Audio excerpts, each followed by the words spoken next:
अब हम लोग बेसिक स्टैटिक्स स्टार्ट करते हैं। इसके पीछे आपको पार्शियल डिफरेंशियल इक्वेशन और जिसे हम लोग पीडीई जैसे हो गया पीडीई और प्रोबेबिलिटी, ये सब ऑलमोस्ट कंप्लीट कर दिया गया है। ठीक है, यहाँ से हम लोग बेसिक स्टैटिक्स को स्टार्ट करेंगे।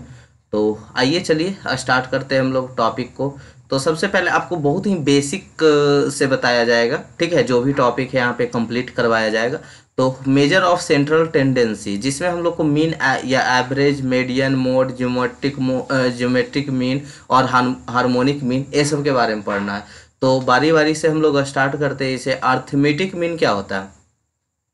तो अगर हम लोग जो सिंपल से जो भी मेरे टर्म दिया रहता है, जो भी डाटा दिया रहता है, उसको जोड़कर जितना अलजेब्रिक सम करके और उतना ही नंबर से हम लोग क्या करते हैं, डिवाइड करते हैं, जिसे हम लोग क्या करते हैं, अर्थमेटिक मीन बोलते हैं। यानी if x1 x2 x3 dot dot xn ऐसा कोई डाटा दिया रहे, ठीक है, जैसे मान लीजिए 2 है, 3 है, 4 है, 5 है, 6 है, इस तरह से कोई 6 से 9 तक या जहाँ तक भी लास्ट नंबर जहाँ तक रहे उतना नंबर दिया रहे तो उसका मीन बताएं। तो उसके लिए हम लोग क्या करते हैं कि इतना को सभी को जोड़कर और जितना नंबर ऑफ डाटा है 1 2 3 4 5 6 7 8 9 उतना से हम लोग क्या करते हैं, डिवाइड कर देते हैं। उसी को हम लोग अर्थमेटिक मीन बोलते हैं। और ये आप अच्छे से जानते होंगे, ठीक है, क्योंकि ये सब बेसिक चीज़ है, आप 10th से 9th में ही पढ़े होंगे ये सब चीज़। ठीक है, तो अर्थमेटिक मीन इक्वल टू क्या हो गया, x1 plus x2 plus plus xn बटा n। यानी यहाँ पे एग्जाम्पल लेके आपको समझाने की कोशिश करें। तो जिससे मान लीजिए x1 का वैल्यू मान लीजिए 2 है, ठीक है, x2 का वैल्यू 3 है, फिर 5 है, 9 है, 8 है, कुछ भी रहे, 12 है, ठीक है, इतना है। और इसका अर्थमेटिक मीन पूछता है तो सबको प्लस कीजिए, सबको प्लस कर देते हैं। अब कितना नंबर है, 1 2 3 4 5 6, 6 से डिवाइड कर देंगे तो टोटल को जोड़िए, टोटल को जोड़ने से उसको 6 से डिवाइड कर देंगे तो 2 3 5 5 10 10 9 कितना हो गया, 19 19 8 27 27 12 कितना हो गया, अब 39 हो गया, 39 बटा 6, यही आपका अर्थमेटिक मीन है। तो बहुत ही सिंपल है, ठीक है, बेसिक ही पूछा है। तो अभी बेसिक से स्टार्ट हुआ है, एडवांस तक जाएंगे हम लोग। If in cricket match collection of runs are as follows, किसी मैच में, क्रिकेट मैच में जो रन का कलेक्शन हुआ है, यानी एक बार 2 रन बना, फिर 1 रन बना, 3 4 6 1 0 इतना रन बना, ठीक है, तो इसका अर्थमेटिक मीन बताएं। तो find the arithmetic mean of the collected data. तो क्या हो जाएगा अर्थमेटिक मीन के लिए, तो अर्थमेटिक मीन के लिए क्या हो जाएगा, 2 + 1 + 3 + 4 + 6 + 1 बाई कितना नंबर है, 1 2 3 4 5 6 7, 7 से हम लोग क्या कर देंगे, डिवाइड कर देंगे। ठीक है, 7 से डिवाइड कर दिए तो टोटल को जोड़िए और 7 से डिवाइड कर दीजिए, ये आपका क्या हो गया, आंसर हो गया। ठीक है, चलिए अब नेक्स्ट क्वेश्चन पे बढ़ते हैं हम लोग। Find the mean of the following. ये आपको क्वेश्चन दिया हुआ, यहाँ पे क्या है, नंबर दिया हुआ है, अब फ्रीक्वेंसी है। जैसे वहाँ पे देख रहे थे ना बाबू, अभी ध्यान से समझिएगा, देखिए बेसिक से समझाते चल रहे हैं क्योंकि अभी आपका स्टार्टिंग हुआ है। जिनका पढ़ा हुआ है वो उनके लिए भी बहुत बढ़िया बात है, जो नहीं पढ़े हैं उनको भी रिवीजन हो जाएगा। ठीक है, तो थोड़ा सा देख ही लीजिएगा, 2 मिनट देखने में क्या हर्ज है। ठीक है, चलिए देखिए, जैसे कि यहाँ पे दिया हुआ है ना 2 है, मान लीजिए कि यहाँ इसी क्वेश्चन से समझाते हैं, उसके बाद अगला क्वेश्चन समझाएंगे। जैसे मान लीजिए क्रिकेट मैच हो रहा था तो ये 7 बार चला ना, मान लीजिए 10, जैसे एक बार खेलता 2 रन आया, फिर खेलता तो 1 रन आया, फिर खेलता 3 रन, फिर खेला तो 2 ही रन आ गया। ठीक है, फिर 4 रन आया, फिर 2 रन आएगा, फिर 3 रन आ गया, फिर 5, फिर 6, इस तरह से। तो 2 कितना बार रिपीट किया है, 3 बार रिपीट किया है, तो यही हो गया। इसी को हम बोलते हैं फ्रीक्वेंसी।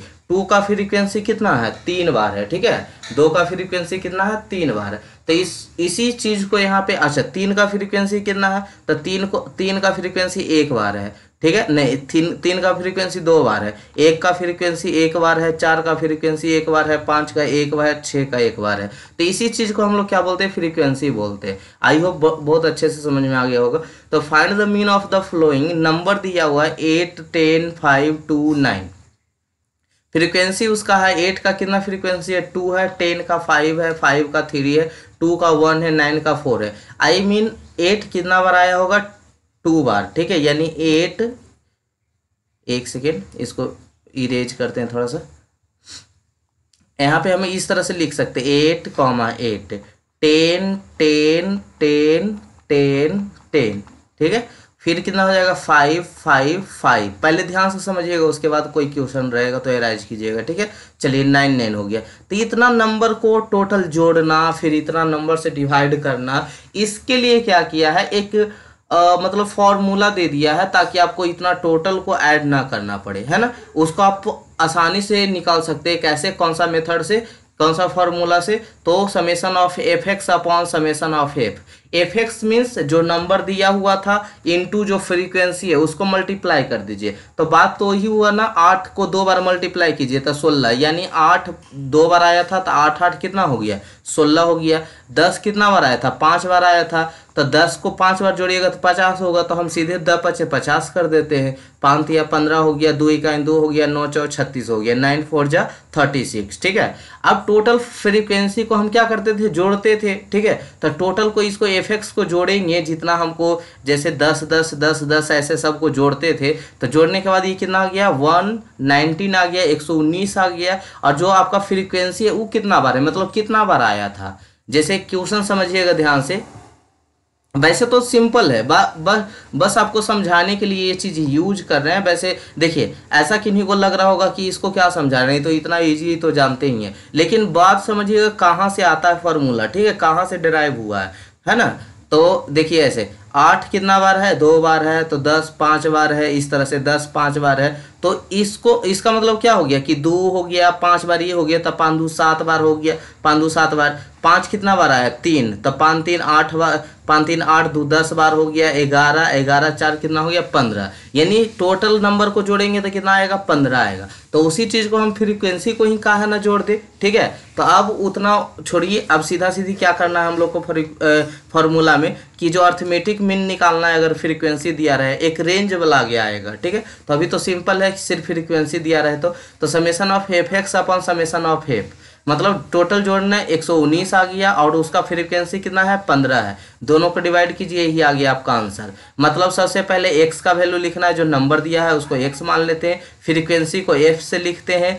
तो 8 हो गया, 10 हो गया, जो ऊपर क्वेश्चन दिया था 8 10 15 5 2 9, तो उसको लिख दिए। उसका फ्रीक्वेंसी कितना बार है, दोनों को मल्टीप्लाई कीजिए।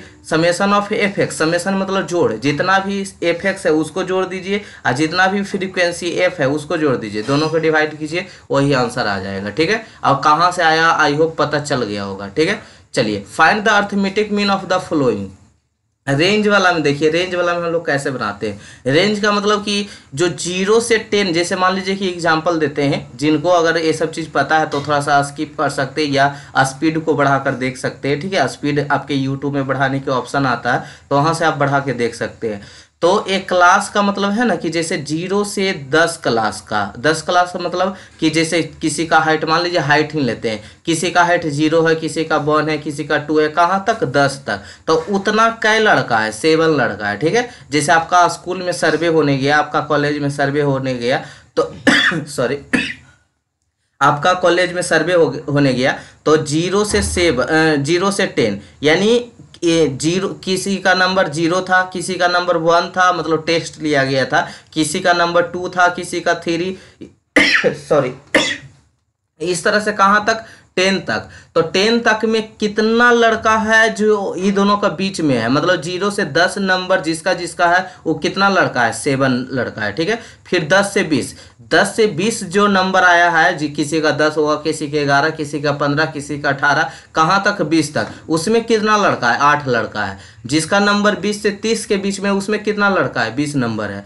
20 लड़का है। 30 से 40 नंबर जिसका जिसका है उसमें कितना लड़का आया है, तो 10 नंबर आया है। 40 से 50 तक में कितना लड़का है, 5 लड़का है। तो ये हो गया इसका मतलब, इस डाटा को लिखने का मतलब एक रेंज बता रहा है कि इस रेंज के बीच में इतना उसका फ्रीक्वेंसी है, ठीक है। मतलब 0 से 10 नंबर के जो बीच का जो है वो कितना बार है, 7 बार है। तो इसको हम किस तरह से बनाते हैं, तो इसमें 2 मेथड का अप्लाई करते हैं। मेथड फर्स्ट है arithmetic mean equal to A plus summation of F D upon summation of F, जहाँ पे डी क्या होता है, एक्स माइनस ए। सभी चीज़ के बारे में डिस्क्राइब करेंगे आगे थोड़ा सा। तो ए क्या हो गया आपका, तो ए को एज्यूम मीन करते हैं, ठीक है, जो हम एज्यूम कर लेते हैं किसी को। और एक्स का वैल्यू क्या होता है, तो मिड वैल्यू, जिसे 0 और 10 के बीच का मिड वैल्यू क्या है, 5 है। 10 से 20 का मिड वैल्यू क्या है, तो इसको हम 20 और 10 30 कितना हो गया 15 हो गया, 15 हो गया ना। फिर उसी तरह से 30 और 40 के बीच में क्या है, 20 और 30 के बीच में क्या होगा, 20 और 30 के बीच में, तो मिड वैल्यू इसका कितना होगा 25 होगा। तो वही मिड वैल्यू को हम लोग क्या बोलते हैं, एक्स बोलते हैं। ए को क्या करते हैं, एज्यूम करते हैं। तो डी का वैल्यू क्या आता है, एक्स माइनस ए करते हैं, तो वही आता है किसका वैल्यू, डी का वैल्यू। तो एज्यूम मीन टर्म ऑफ ए, ठीक है। पहले तो लिखते, पहले तो सजाते हैं। जैसे क्लास दिया था, क्लास क्या था, 0 से 10 था, 10 से 20 था, 20 से 30 था, 30 से 40 था, 40 से 50 था। मिड टर्म क्या था, तो मिड टर्म 10 और 0 को जोड़िए, 2 से डिवाइड करिए, या बीचों बीच का वैल्यू लिखिए। तो 0 और 10 के बीच का वैल्यू क्या है, 5 है, या दोनों को जोड़ के 2 से भागा दे दीजिए, नहीं समझ में आता तो 10 और 20 के बीच का वैल्यू क्या है, तो 10 और 20 कितना हो गया 30 है, 2 से डिवाइड कीजिएगा तो 15। 20 और 30 के वैल्यू 20 30 50, आधा कितना हो गया 25। 40 30 70 35, 50 40 90, ये हो गया 45। डी किसको बोलते हैं, तो x माइनस ए को हम एज्यूम कर लिए 25, ठीक है। ए को एज्यूम कर लिए क्या 25, और एज्यूम कैसे करना है, आपको मिड टर्म में ही बीचों बीच वाला वैल्यू को एज्यूम कर लीजिएगा, ठीक है। बीचों बीच वाला वैल्यू को एज्यूम कर लीजिएगा, जो मिड टर्म लिखिएगा ना उसी में ए को एज्यूम कर लीजिएगा। D equal to X minus A, X का वैल्यू कितना है यहाँ पे 5 है, और डी का वैल्यू कितना है 25 है, सॉरी ए का वैल्यू कितना है 25 है। तो 5 में से 25 गया, कितना बचा -20। उसी तरह से फिर दूसरा में आइए, इसका x का वैल्यू कितना है 15, ये तो फिक्स है, x माइनस ए यहाँ पे फॉर्मूला है, तो x तो फिक्स है, ए तो फिक्स है, तो x माइनस एक्स कितना है 15 है, तो 15 माइनस 25 हो गया -10। 25 में से 25 गया 0, 35 में से 25 गया 10, 45 में 25 गया 20। f का वैल्यू कितना हो गया, तो f तो उधर क्वेश्चन में ही दिया हुआ था, एफ का वैल्यू क्वेश्चन में ही दिया था, फ्रीक्वेंसी 7 8 20 10 5, ठीक है, ये क्वेश्चन में ही दिया हुआ था। तो इसको हम लिख दिए 7 8 20 10 5, इसको हो गया। अच्छा, अब क्या बोला था क्वेश्चन की, जो आपको फॉर्मूले था जो वो क्या था कि M equal to arithmetic mean equal to A plus summation of F D बटा समेसन ऑफ एफ, ठीक है। तो एफ इंटू डी यानी जो फ्रीक्वेंसी है और जो डी का वैल्यू है दोनों को मल्टीप्लाई कीजिए, तो ये आपका फ्रीक्वेंसी हो गया। एक सेकेंड इरेज करते, बाकी जो लिखा हुआ इसको इरेज करते, उसके बाद समझाते थोड़ा सा। तो ये देखिए आपका क्या हो गया, एफ हो गया यहाँ पे, एक सेकेंड, एफ हो गया और ये आपका डी हो गया, दोनों को मल्टीप्लाई कीजिए। तो 20 इंटू 7 कितना हो गया, 20 इंटू 7 140 हो गया, 10 इंटू 8 80 हो गया, 0 इंटू 20 0 हो गया, 10 इंटू 10 100 हो गया, 20 इंटू 5 100 हो गया। टोटल को जोड़ेंगे, ये माइनस माइनस और प्लस प्लस 200 माइनस कितना हो गया 8 4 12 220, तो ये आ गया -20। और क्या था, समेसन ऑफ एफ मतलब फ्रीक्वेंसी को जोड़िए, तो फ्रीक्वेंसी कितना है 50। अब फार्मूला में पुट कीजिए, ए का वैल्यू कितना एज्यूम किए थे 25, समेसन ऑफ एफ डी कितना है -20 और समेसन ऑफ एफ कितना है 50। तो वैल्यू पुट करेंगे और इसका आंसर लिखेंगे, ठीक है। तो हो जाएगा, काट छाट कीजिए, 0 से 0 के सिलॉट 25 -2/5, तो 123/5 यानी 24.6 आया। तो यही हो गया अर्थमेटिक मीन किसका, अगर रेंज में दिया रहे तब। रेंज में दिया रहेगा तो फॉर्मूला हम लोग कौन सा यूज करते हैं, A plus summation of F D बटा समेसन ऑफ एफ, ठीक है। सेकेंड मेथड का अप्लाई करते हैं, जिसको हम लोग डेविएशन मेथड के नाम से जानते हैं, स्टेप डेविएशन मेथड के।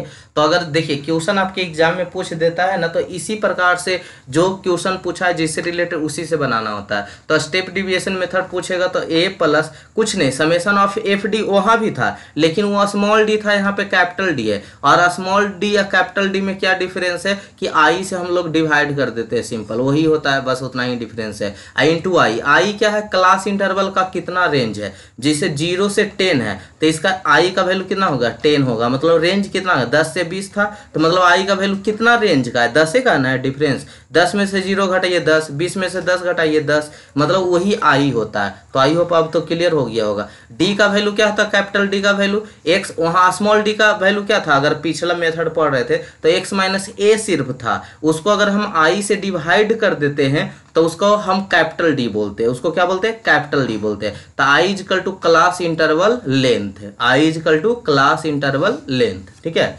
चलिए लेट एज्यूम क्या किए थे, ए तो 25 था और आई का वैल्यू 10 कहाँ से आया बाबू, समझ गए ना, 0 से 10 के बीच में कितना वैल्यू 10, 10 से 20 को डिफरेंस करेंगे तो 10, 30 से 20 ये हमेशा सेम के लिए होगा। आई का वैल्यू क्या होगा, सेम जब रहेगा मतलब क्लास इंटरवल सेम होना चाहिए, ठीक है। क्लास इंटरवल क्या होना चाहिए, सेम होना चाहिए तब। तो आई का वैल्यू कितना 10 रहेगा, मतलब दोनों का डिफरेंस कितना है। मिड टर्म तो 5, 15, 25, 35, 40 निकाल लिए थे, दोनों को जोड़ के 2 से भागा, दोनों को जोड़ के 2 से भागा। फ्रीक्वेंसी तो आपको मालूम है, x माइनस ए तो पीछे निकालने के लिए सिखाई ही थे। आई से भागा दे दीजिए, मतलब 10 से भागा दीजिए, तो 20 को भागा देंगे 10 से तो 2.0 हो जाएगा। 10 को 10 से भागा देंगे तो 1 होगा, 0 होगा। 10 को 10 से भागा देंगे 1 होगा। 20 को 10 से भागा देंगे 2 होगा। एफ डी कितना हो जाएगा, तो कैपिटल डी है और फ्रीक्वेंसी है, दोनों का क्या कर दीजिए, मल्टीप्लाई कर दीजिए। तो 2 गुना 7 कितना हो जाएगा 14, 8 गुने 1 8, 0 इंटू 20 0, 10 इंटू 1 10, 2 इंटू 5 कितना हो गया 10। तो total summation of F D करेंगे, टोटल जोड़ेंगे यहाँ पे तो -2 आ रहा है, और ए समेशन ऑफ एफ कितना आ रहा है 50। बस वैल्यू अब पुट कीजिए, तो ए का वैल्यू कितना था 20 था, समेशन ऑफ एफ डी -2 आ गया था, समेशन ऑफ एफ कितना 50 था, आई का वैल्यू 10 है। तो बस इसका कैलकुलेशन कीजिएगा, आंसर आ जाएगा, कोई दिक्कत। चलिए, तो इसका आंसर कितना आ गया 24.6। ये आपको पिछले मेथड 1 में भी उतना ही आंसर आया था, मतलब आंसर तो सेम होना चाहिए, किसी भी मेथड से हम लोग चले आंसर अपना सेम होना चाहिए। ठीक है, तो आई होप क्लियर हो गया होगा। अब हम लोग कल चलेंगे मीडियन के बारे में। ठीक।